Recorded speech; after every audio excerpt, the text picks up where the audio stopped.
Recording from the heart of Providence, Rhode Island, you are listening to the Red Card Report podcast, a weekly show that provides coverage of all the major soccer leagues and stories from around the world. If you like the show, head over to iTunes, leave us a review, and even share the podcast with your friends. Also, don't forget to hit the follow or subscribe button on any of your favorite podcast apps so you get all the latest updates and never miss an episode. Thanks for tuning in this week. We hope you enjoy the show.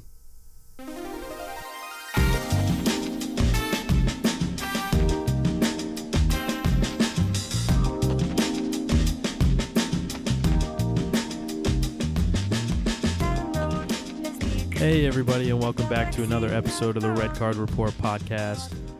We have a very good episode for you today that we've been looking forward to for two reasons. One, because Joe's not with us, so anyone listening out there is very lucky that he doesn't have to listen to his voice for the next hour. And two, because we have two special guests with us in the studio today. One, we brought back Evan Rosa, who was with us a couple weeks back for our episode on Manchester United and PSG, their Champions League game. And our second guest, we have a good friend of Rui's, Eddy Baptista. How you doing, big guy? Doing very well. Feeling good to be here. Yeah? Very excited. It's been a long time coming. I know we've talked about it for quite a while now, so it's nice to finally have you in here and get you on mic. It only took Joe to get out of town to finally get me in here. I know. We've been kicking him out. We're trying to get him out. He's having a good time, though. He's in Austin. He's at a bachelor party. Oh, yeah. He's having a good time. We talked to him earlier. He was already half in the bag. But the main topic that we wanted to talk about today is VAR, mainly because it's being implemented into the EPL next season. We wanted to review VAR thus far, its performance, a lot of the things that we like and dislike, and how it can be improved moving forward. However, before we get to VAR, there's actually one topic that I think cannot be ignored, and that we absolutely need to talk about, and that is some of the racist incidents that have happened over the past weeks, and really in this season in general. Mm-hmm. Because there was an incident not too long ago with Juventus striker Moise Kean. Yep. And not too long ago, I think it was in the first half of the season, there was also an incident with Koulibaly. Yeah, against Napoli, against Inter. Yeah, it's just, it's been an ongoing occurrence in Serie A, not just this year, not just this past week, not the beginning of the season. It's been going on for quite a while, for as long as I can remember. It's just an ongoing problem. It's not being handled correctly. It's like, is it ever going to stop? And unfortunately for a guy like Moise Kean, who's only 19 years old, he is Italian. He wears that blue jersey for the national team, and he's most likely going to be representing them in the Euro. I'm sure this time they will qualify because their team is looking really, really good and very impressive, especially with him up top. It's just really sad to see, and it has to stop.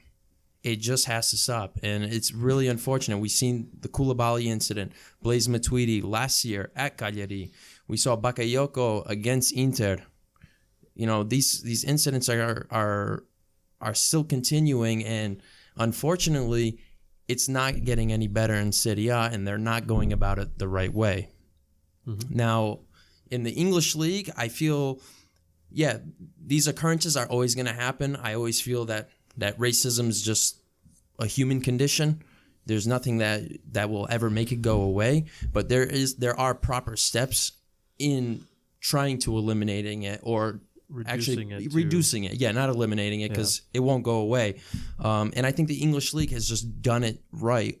They've always approached it the right way. They're trying to dish out fines and identifying the fans that are responsible for these actions.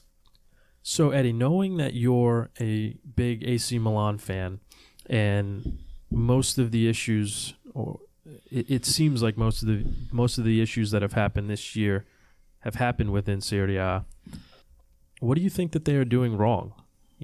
Compared to a league like the EPL, for example, who has made a lot of strides in terms of combating racism and stuff like that. Sure, racism in football is always going to exist. Now, I think the bigger issue is that there's very little understanding of what racism is or what it feels like, on the other side. So obviously a lot of black players, they stand up and, and unify and try to fight this whole thing.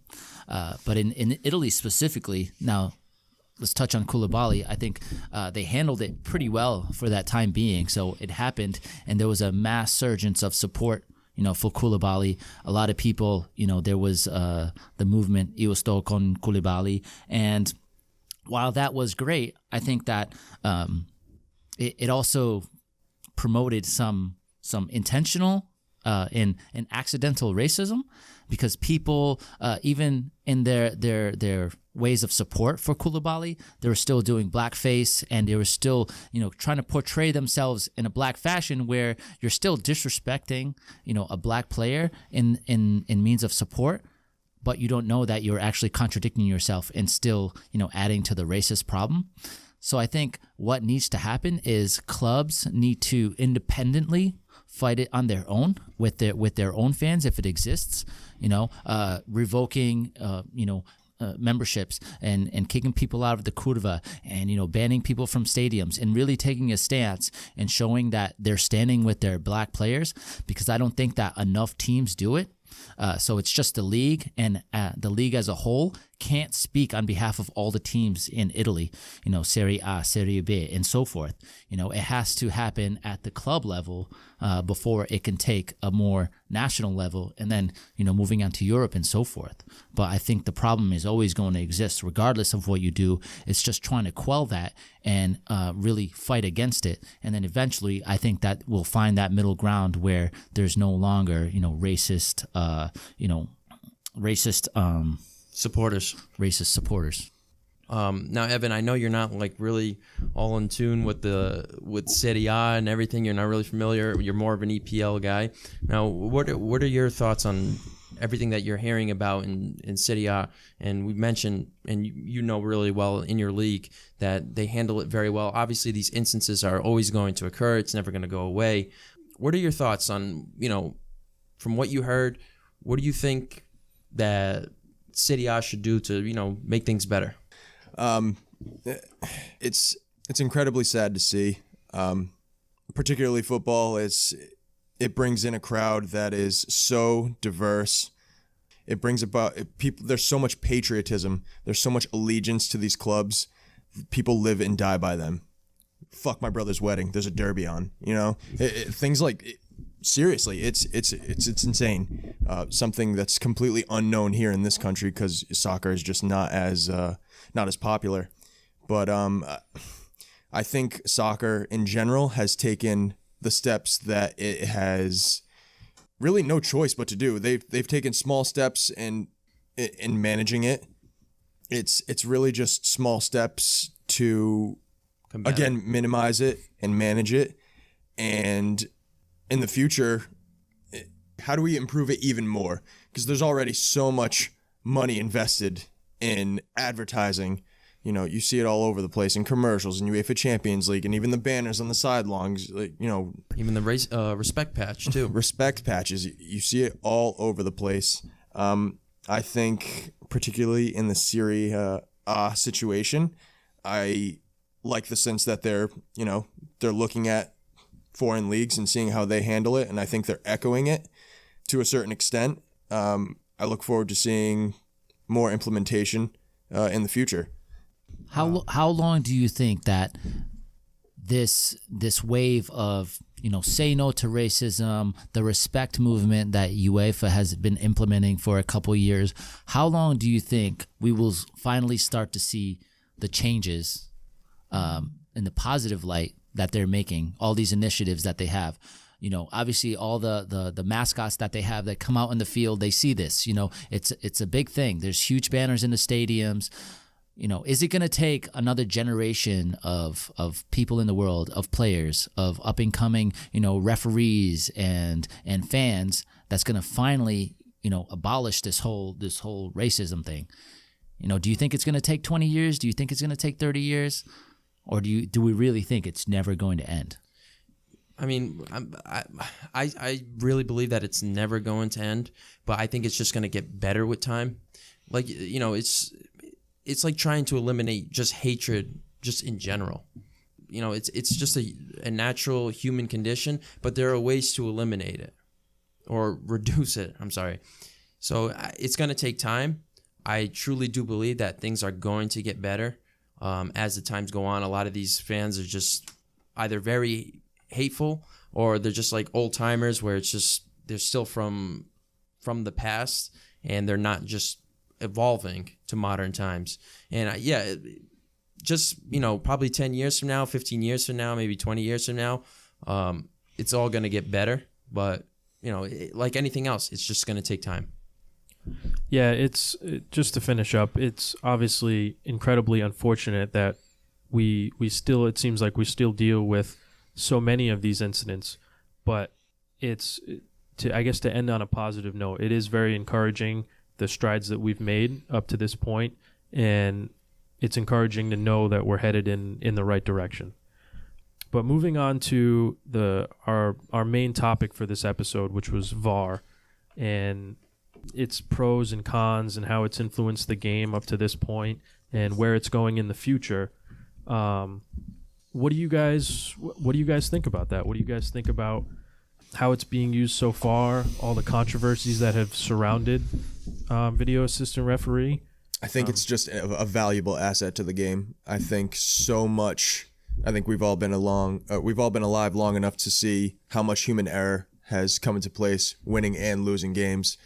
And now that we've eliminated that factor with VAR, giving a chance for referees to correct their mistakes, it not only gives them a chance to redeem themselves, it also gives the fans a chance to see actually what happened.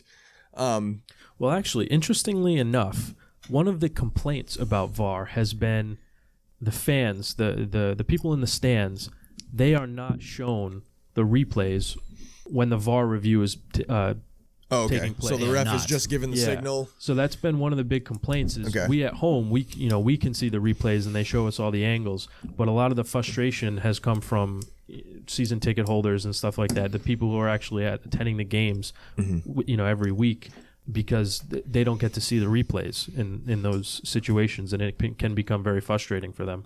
I'll tell you, those are probably the most stressful moments you'll have in a stadium because you have no idea what's going on. It's just waiting there in probably silence while you wait on the referee's decision, and it's the worst feeling that you can have as a fan.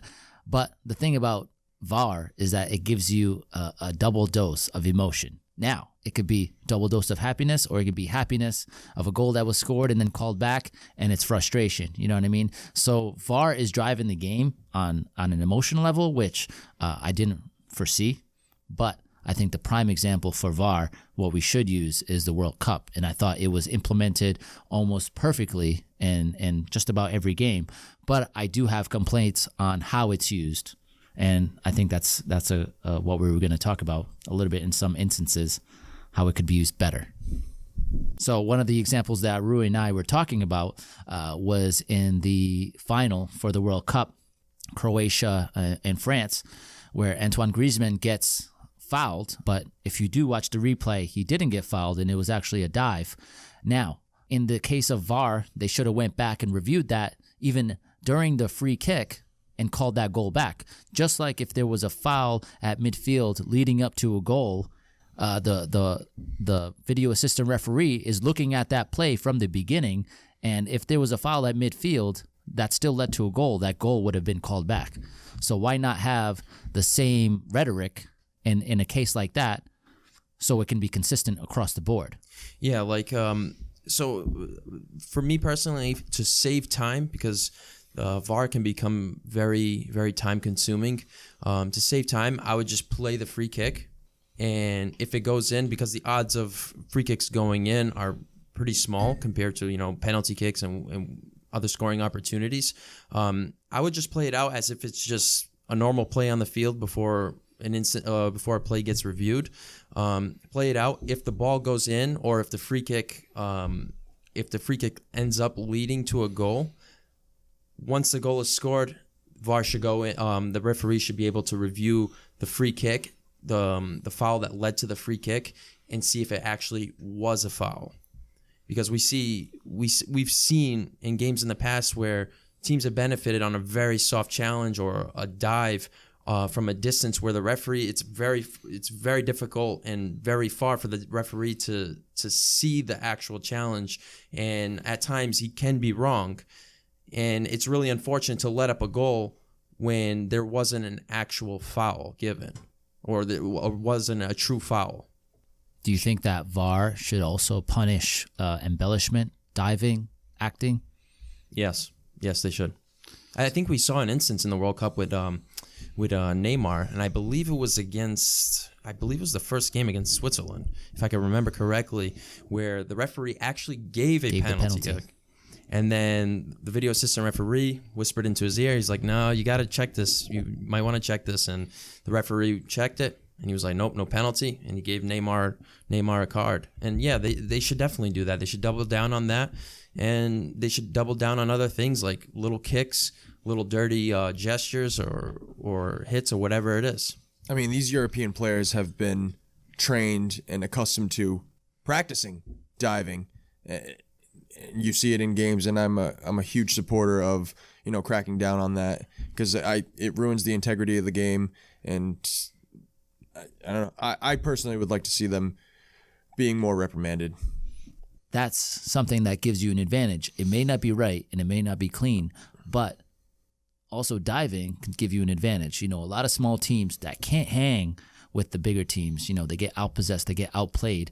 Those situations where there's free kicks, those are the opportunities that they look for, because there's so little that they get, against teams like that. So diving is a way to get, calls your way, get free kicks, put you in a dangerous position.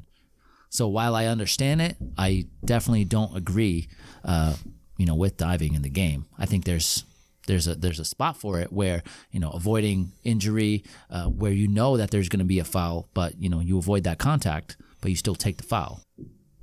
So one of the biggest complaints so far from a lot of fans has been whether or not VAR will slow down the game. And not only slow down the game, but there have been some concerns of how it would also kill the atmosphere in the stands. Everyone's so hyped up in the moment, and then to shut everything down for 5 minutes or whatever it is kind of kills either home team advantage or whatever the case may be. So do you, or Evan, do you think that VAR slowed the game down?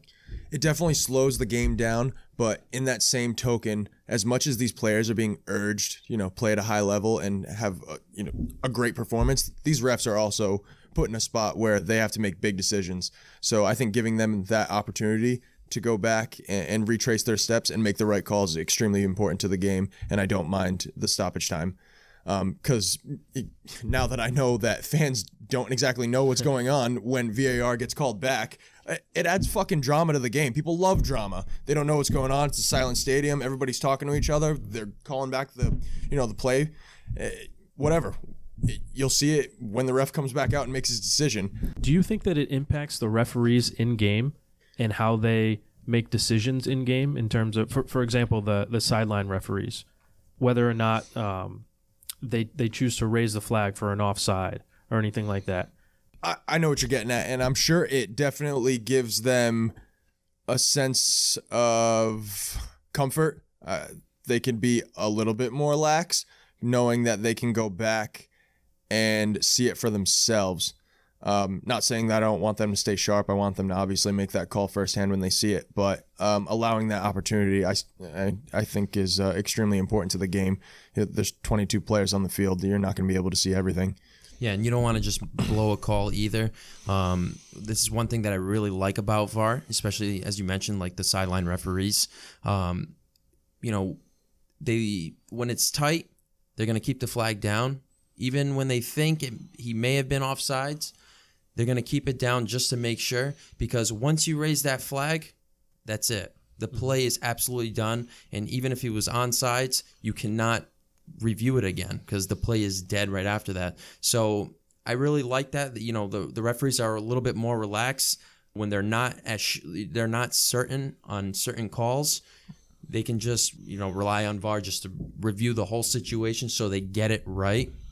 So yeah, we'll continue to see VAR. I think it's good for the game. The only thing that I really don't like about it is just how long it takes at times, because the VAR, the group upstairs that's reviewing the play, they're already reviewing it, and then they have to talk to the referee. The referee stops the play. He has to talk to the people upstairs, and then he has to walk over or jog over, review the play, jog back, and whatnot. It's frustrating. It kills the momentum of the game. It's kind of like an injury, where people fake an injury and it just cuts, it cuts the momentum of the game. I don't like that, but sometimes these calls need to be made. For example, the hand of God rule, the hand of God play, right? Imagine if there was VAR. Yep. I thought about the same thing. England would probably be in the World Cup final. And what happened right after the hand of God goal? The hand of God goal. The greatest goal ever scored. Maradona dribbled that whole team. That would have probably not happened, and England would have probably went to the World Cup and possibly have won it. Shifted the momentum of the game. Yeah. A bad referee decision. Or how about Ireland and France in 2010 World Cup qualification? Thierry Henry handball. Those instances, very, very costly.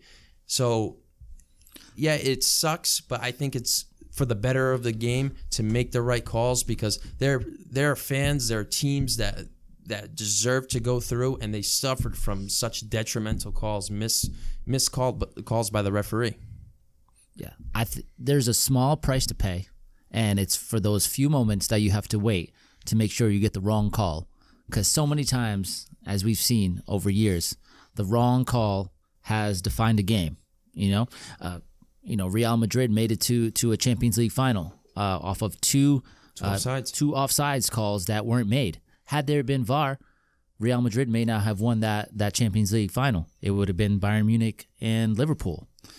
Huge goals. Frank Lampard, when he scored that goal that went over the line, that could have changed that game for England back in, was it World Cup 06?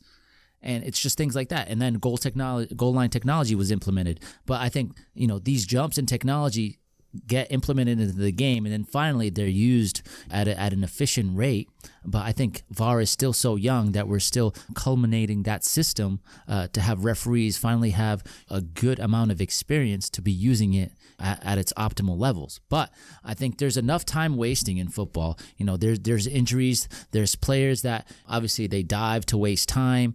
There's other instances where we have fans running onto the field. So there's not just VAR wasting time, but there's other things. It's going to be part of the game, but it's like there needs to be a trade-off. Eliminate these other instances of time wasting, and VAR will be the only one, and it'll be fine. Yeah, even substitutions too. When players just walk off instead of jogging off, that's another advantage for a team to waste time, and it also kills the momentum, kills the tempo of the game. So we touched on the referees and how it can influence their decision-making during the game. What about the players in terms of either positioning or style of play? How does that impact their in-game decision-making? Players definitely, I think, now are adjusting the way that they play to be benefited by VAR. They provoke contact. There's more and more abusive play off the ball that, trying to provoke other players to retaliate, especially in the box. So players are looking for more and more instances that can provoke a referee to check VAR. So it's definitely changing the way that certain teams play, certain players specifically. Paulo Dybala, I didn't want to drop any names, but he's one of them, biggest culprit. Yeah, most recently? Yeah, most recently this afternoon. And also, I think it was earlier in the year, too, where he won a penalty. I don't remember who it was against, but he won a penalty where he initiated the contact, just like today. Though that one was a little bit more blatant than today's, but he also won the penalty, and it was really, really controversial. A lot of people had a lot of things to say about it, and like you said, they're gonna change. They're gonna change once they enter that box. They're gonna really change and look for an advantage to make some sort of contact. And once that contact's made, and you can act out a little flop or whatever, the referee only needs to see the contact and that's it. And they know, because before the referee would be like, no, that's not enough. That's not enough. I don't see the contact. You look like you dove. But once you go to VAR and see the initial contact being made and then the fall afterwards, it really changes it. And it's very, very tricky for defenders. So, Evan, how do you feel about VAR being implemented into the EPL next season? And do you have any hope that the EPL will be able to iron out some of the flaws or the little nuances that we've seen in other leagues? Again, are you looking forward to it being implemented into the EPL? And how well do you think it'll do? I guess ultimately is what I'm trying to ask. I'm very much looking forward to seeing VAR being implemented into the EPL, because if I'm not mistaken, they are the first league to implement goal line technology, which has been extremely successful thus far. I think a lot of refs have been able to relook what they maybe didn't see and make some crucial calls, some goals that didn't go in versus some calls that did go in, and some pretty important games have been decided through that. So this is definitely another opportunity to maximize the credibility of the game and making sure calls are being made. Premier League has the best refs. It's the best league in the world. Undoubtedly, I think they bring in the most amount of money. I think they have some of the biggest clubs in the world. And, they have the best talent. So naturally, what's going to happen with the game, it's going to get faster. There's going to be more games that are more prone to human error. And VAR is something that's going to, take that game, the English game, to another level. As referees, they evolve, they get better. I've seen calls that are made by English referees that I couldn't even see in the live play, and they got it on the money. So I think VAR is going to be a valuable asset to them, just in the progression of that league, and it's really going to correct a lot of the inaccuracies of that league. If you go back to the Wolves Man City game, where Wolves took points from Man City, there was a couple bad calls in that game. Had that not happened, Man City would have a bigger gap at the top. But it's things like that kind of, hold a league back. But I think the English league are head and shoulders above other leagues. But once they implement VAR, I think we'll see a little bit more spread in the competition. Yeah, I think so too, and I totally agree. I think they're the best officiated league in the world, bar none. It's only going to help it's only going to go to the advantage of the referee. It's going to lay off a little bit of pressure from them. There's always going to be calls that they're going to miss. It's part of the human error. The referee cannot see everything, and knowing, especially in the English league, knowing that the referee has someone that extra alternative to go back and look at these controversial calls, it's just a relief for them. And I believe in the beginning, just like VAR anywhere else in any league that it's been implemented, it's always there's going to be these mistakes. There's going to be these bad occurrences where they're not going to like it. There's going to be they're just going to be mistakes, and through trial and error, it's just going to get better and better. And in the long run, I think in England, it's going to be the best. It's going to be the most efficient, and it's going to be the best utilized form of VAR in all the leagues in the world. To be honest with you, I'm surprised that the EPL has almost taken this long to implement VAR, because I would have thought that they'd be at the forefront at implementing this type of technology into the game, since they've been so progressive in other areas like goal line technology. Because we see it in so many other sports. But they're waiting to see what the other leagues are doing wrong, because they don't want that to happen in that league. Yeah. That's the most watched league in the world, and they don't want to lose viewers. They don't want to have any kind of feud and frustration among the fans towards the league, because they know it's very costly, and that's a league that brings in so much revenue. It's just endless. It's endless, and the revenue in that league, especially among the clubs, is just so crucial, and they cannot afford to lose that. They cannot afford to jeopardize losses in it. So, I think they're playing it well, and once it's implemented, they'll have like a better outlook, and I think it's going to work out well.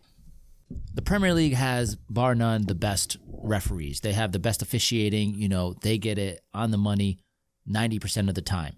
But I think what VAR is going to do is, really raise that accuracy level in the calls that they make, and it's going to take that league to the next level. Year on year, season on season, that league is bringing in a crazy amount of money between, the top five, Man City, Arsenal, Tottenham just launched, opened up a new stadium. So there's billions of dollars at stake. So now what they want is, optimal accuracy in the officiating. And I think that's what's going to happen as the league starts to change, as it starts to evolve even more. It's bringing in the best talents. The game's getting much faster, so it's only going to bypass that human element where they need that little bit extra, that tool, and that's what VAR is. And England is just trying to figure out, the best ways to use it, and using this trial run from other leagues and studying that to use it in its best possible way. My next question was going to be, is VAR worth keeping? Which I feel like we probably already decided at this point, but if so, how can VAR be improved moving forward? VAR will always be part of the game. I think now that it's kind of cemented its path in history, it's always going to be part of the game. It's about how can we improve this. That's always been any instance of developments in the game has always been argued in how can we make this better. UEFA when they try to do the silver goal, you know what I mean? Is this a way to improve different competitions? That proved to not work. So they got rid of that. But now VAR, it's showing that it's improving referees' accuracies, and they're getting the calls right, which, year on year, that's going to keep improving. So there's no reason to get rid of that, unless you want to go set the game back a decade and go back to, that same percentage of mistakes. Mm-hmm. I mean, I think its framework is just pretty concrete now. I feel like for so long we've been just trying to encapsulate this traditional game, and we've steered away from modernizing it. And now that it's modernized, we're seeing this upgraded efficiency, and I think it's only up from here. Getting the calls right is extremely important, especially with the game evolving, getting faster. These top class athletes from all over the world playing at a high rate and being urged to put on these top class performances because their livelihoods are on the line. It's only up from here. Now, one thing that I wanted to really put out there as an improvement that VAR should take a step towards is the second yellow card offense. Those instances cannot be reviewed by VAR. Only direct red card challenges or instances can be reviewable. In my opinion, I think that's wrong, because dishing out a red card, whether it's direct or just by a second yellow, is so crucial to the game, and it means just as much of a loss to one team and an advantage to the other. One instance that I can remember that occurred this year was Napoli and Milan. I believe it was in the Coppa Italia, where Fabian Ruiz was wrongly given a yellow card where the referee believed that it was a handball.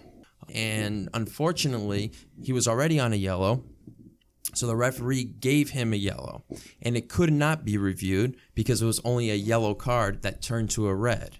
And it wasn't a direct red. And it wasn't a direct red, so it could not be reviewed. Yep. I think that's I think it's cheap. I think it's a little ridiculous. A little ass backwards in a sense. Yeah, that's one thing. And another thing, I don't know how you guys feel about this. So the whole process of VAR, of a situation being reviewed, the people upstairs in the system, in the group, reviewing the play, talking to the referee, they're already reviewing it, and at that time, they tell the referee stops play. The head referee upstairs is telling them the situation. I think you should review this. The conversation can go on for 20, 30 seconds. Then the referee calls time, goes to the camera to review the play, reviews the play, could take another minute or two, come back, and everything. Do you think that the people upstairs should just make the call directly, just whisper to the referee's ears like they do in college football, and tell them this is a foul, this is a red card, or this is a penalty. Yes, the player was offsides, or whatever the situation may be, in order to save time and not kill and dissect momentum from the game? I think refereeing is more subjective, and the referees in that room, in the VAR room, they don't want the weight of that decision on them. So obviously it's still going to be made up by the main referee. So they don't want any type of that responsibility from that call. Yeah. So they could advise on what they could do, but at the end of the day, it's still going to be the referee's call. Yeah, I mean, we saw in the World Cup that there were inconsistencies in calls and similar calls or similar incidents throughout the entire tournament where one handball that was similar to the other in another game, one was a penalty kick and then the other one wasn't. And throughout that entire tournament, it was the same person that was up in the studio reviewing the calls and whatever, but the referees on the pitch were obviously different. They were from different nations. They interpret the game differently, but the guy upstairs is still the same. Do you think that having that same consistency of the person upstairs making the calls on the field whenever there is a situation where the referee on the field did not make the correct call or something that he missed? Well, I think as much as, we all agree that there needs to be less gray area in the game, allowing the main man on the field to make a decision is, I think, crucial for the game because it just adds personality. I think having refs that we know are, more lenient or they're more stern, it just adds character to the game, and it's never going to be so black and white. It's definitely important to have those guys upstairs, but I think for the most part, the guy on the field should be making the calls. Yeah, I agree. In a weird way, I almost feel by giving those people upstairs the final say, you should just be on the field. Right. And in a weird way, again, I feel like it discredits the referee on the field. I feel like if you were officiating and you made a call and the guy upstairs told you were wrong, fuck. Well, I got to call it back now. I guess from a player's perspective, if there's a questionable call or whatever, and they know that the referee, the guy standing right in front of them, has like no power, they lose respect for that official. And then how often we might see instances of players, we have like the VAR symbol.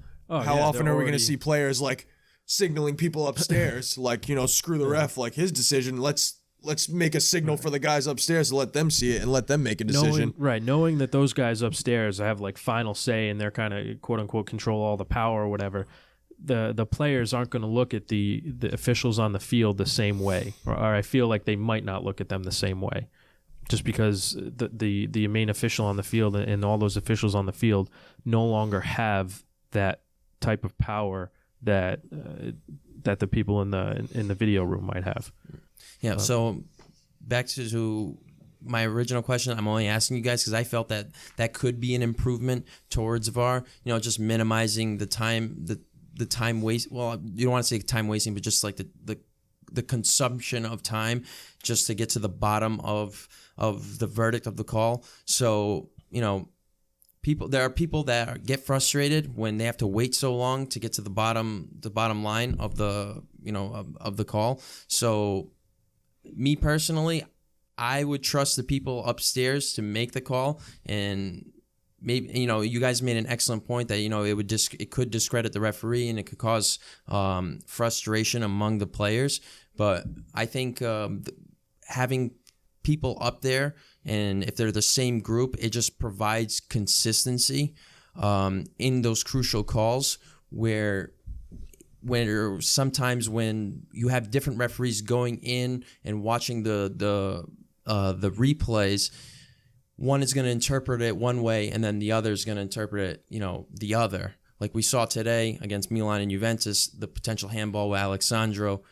Throughout the entire year, the majority of the referees called that a penalty, and then today there was no penalty given. So and that just brings a little bit of frustration afterwards, because if you're a Milan fan, you are expecting a penalty to be given because it's just been consistently called that way.